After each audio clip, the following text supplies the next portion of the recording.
The four treasures that Han Li had just summoned were the very same immortal treasures that he had obtained after killing Tao Yu and his two guards. Immediately thereafter, he opened his mouth to release four balls of azure light into the four immortal treasures, and the integrated five extremes mountains swelled rapidly in size while releasing dazzling gray light. Countless balls of gray light, the size of water vats, flew out of the mountain one after another toward the surrounding gray shadows, while the silver bell was also glowing radiantly with silver light while chiming loudly to send silver sound waves surging through the air in all directions. At the same time, the tusk sword and the black flag were also releasing formidable streaks of tusk-shaped sword chi and waves of black light, respectively. Out of these four immortal treasures, none of them had been refined much by Han Li with the exception of the integrated five extremes mountains, but their combined power was still extremely formidable, and coupled with the azure bamboo cloud swarm sword, they were able to keep the surrounding gray shadows at bay again. However, right at this moment, Han Li felt a shadow suddenly loom over him, following which a giant gray dragon claw emerged out of thin air amid a burst of spatial fluctuations. The dragon claw was formed by gray mist, yet it was extremely imposing and appeared to have a substantial form. It seemed to possess boundless power, reaching straight through the sword chi released by the tusk sword before grabbing toward Han Li's chest with unstoppable might. Han Li remained completely unfazed as Taoist Xie abruptly appeared in front of him in its humanoid puppet form amid a flash of golden lightning, and it reached out with both hands to release thick arcs of lightning, which converged in the blink of an eye to form a giant golden lightning axe. The axe was swung viciously through the air, and it clashed against the gray dragon claw with an earth-shattering boom. Taoist Xie shuddered as it took a step back, but the gray dragon claw was also repelled and faded away into the surrounding gray space.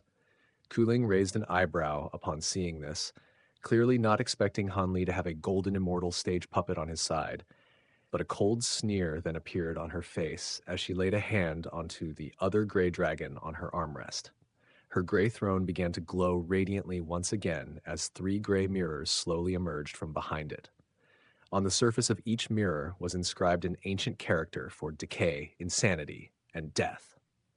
The entire gray spirit domain began to ripple once again as all of the surrounding gray shadows surged violently, while the gray light within the domain rapidly became denser. Han Li's heart jolted slightly upon seeing this, yet before he had a chance to do anything, the gray throne abruptly shuddered, and the dense gray light that it was releasing quickly faded, while the unrest within the gray domain also subsided.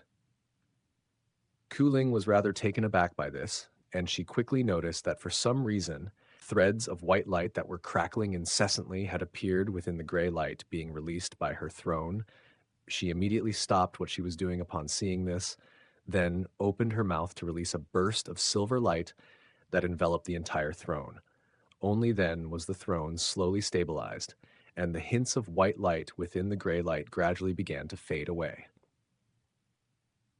Kuling's expression eased slightly upon seeing this, but she continued to cast a string of incantation seals into the gray throne.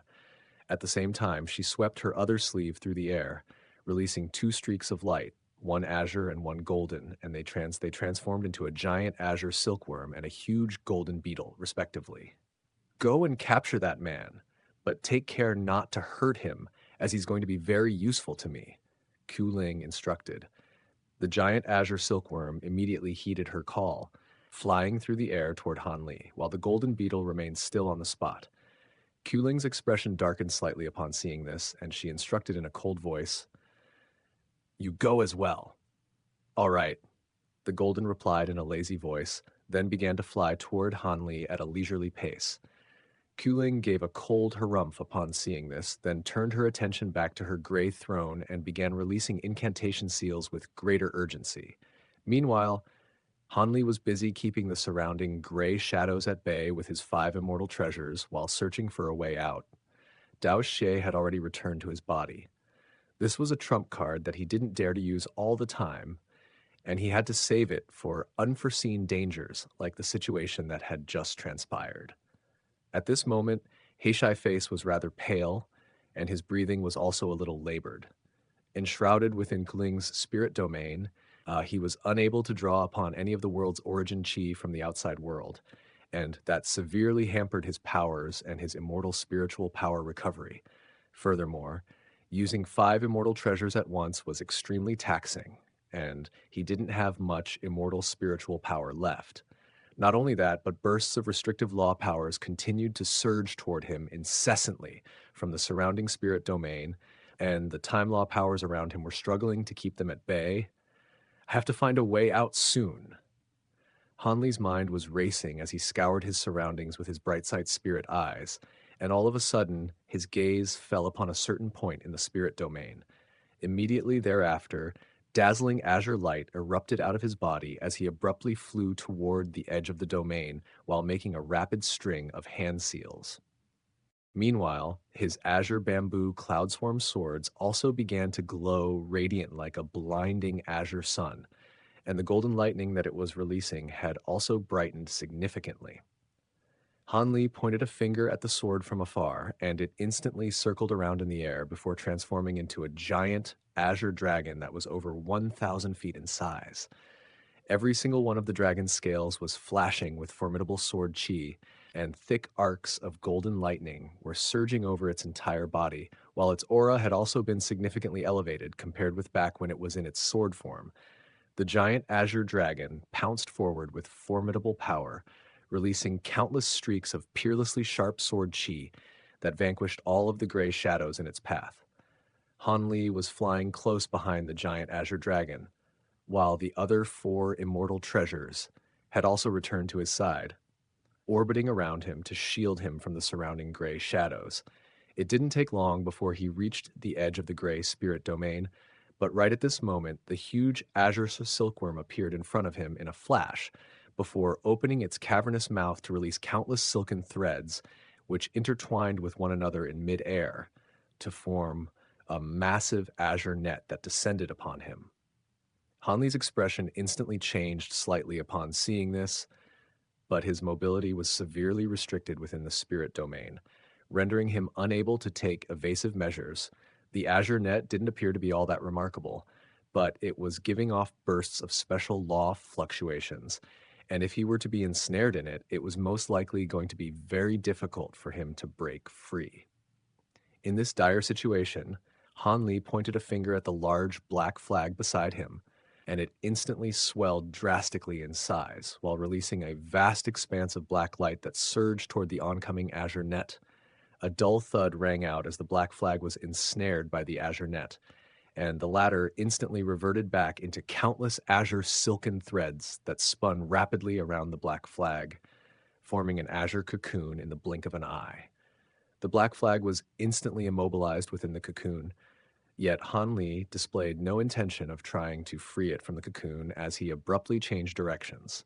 Flying around the azure cocoon before continuing onward, the giant azure silkworm was just about to release another flurry of silken threads upon seeing this, when the golden beetle suddenly appeared beside it. Hanli instantly stopped cold in his tracks as he stared blankly at the golden beetle. The golden beetle also looked back at Hanli with a bright gleam in its beady little eyes. The azure silkworm was ecstatic to see that Hanli had suddenly drawn to a halt, and it opened its cavernous mouth to release another flurry of azure silken threads, which instantly formed another azure net that swooped down upon Hanli. Hanli immediately snapped back to his senses upon seeing this, withdrawing his gaze from the golden beetle as he pointed a finger at the black tusk sword. A vast expanse of black sword light surged out of the tusk sword, instantly forming a sea of sword chi that was around an acre in size to oppose the descending azure net. The giant azure silkworm screeched in derision as it opened its mouth once again, releasing a gust of fierce azure wind this time. The gust of wind was filled with azure blades of wind that swept rapidly through the air, hurtling toward Hanli from another direction to prevent him from getting away. All of a sudden, a burst of bright golden light erupted out of the golden beetle's body, then converged entirely onto its 2 front legs. 2 streaks of translucent light that were each several hundred feet in length instantly appeared on those 2 front legs, and they were giving off a peerlessly sharp aura. With a wave of its two front legs, the golden beetle released the two streaks of translucent light. But instead of attacking Han Li, it was targeting the giant azure silkworm beside it. The azure silkworm was greatly alarmed by this, and it hurriedly attempted to fly back in retreat. But the two streaks of translucent light had been unleashed from very close proximity and were far too fast for it to evade. Two dull thuds rang out, and green blood splattered in all directions as the giant silkworm's body was sliced into three pieces by the two streaks of translucent light. As a result, the descending azure net and the gust of fierce azure wind instantly dissipated in unison. A hint of elation flashed through Han Li's eyes upon seeing this, and there was also a hint of nostalgia, as if he had been reunited with an old friend. The azure silkworm screeched frantically, and the three sections of its body all began to radiate dazzling azure light as they continued to flee into the distance. At the same time, they assembled themselves back together, and the flesh around the gashes was squirming incessantly while slowly fusing as one again. The golden beetle immediately lashed out once again upon seeing this, releasing a flurry of streaks of translucent light at once this time. In the face of these streaks of translucent light, the azure silkworm's body was as fragile as tofu, and it was instantly shredded into countless pieces. At the same time, the golden beetle flew through the air as a streak of golden light, passing through the shredded remains of the azure silkworm before emerging on the other side in a flash, held in its mouth none other than the azure silkworm's nascent, which appeared as if it had been carved out of green jade and was radiating dazzling azure light. Immediately thereafter, the golden beetle opened its mouth before devouring the nascent soul whole. After that, it still didn't seem to be completely satisfied, and a burst of golden light surged out of its mouth to draw in the scattered remains of the giant azure silkworm for its consumption. All of this had taken place in the span of just a few seconds.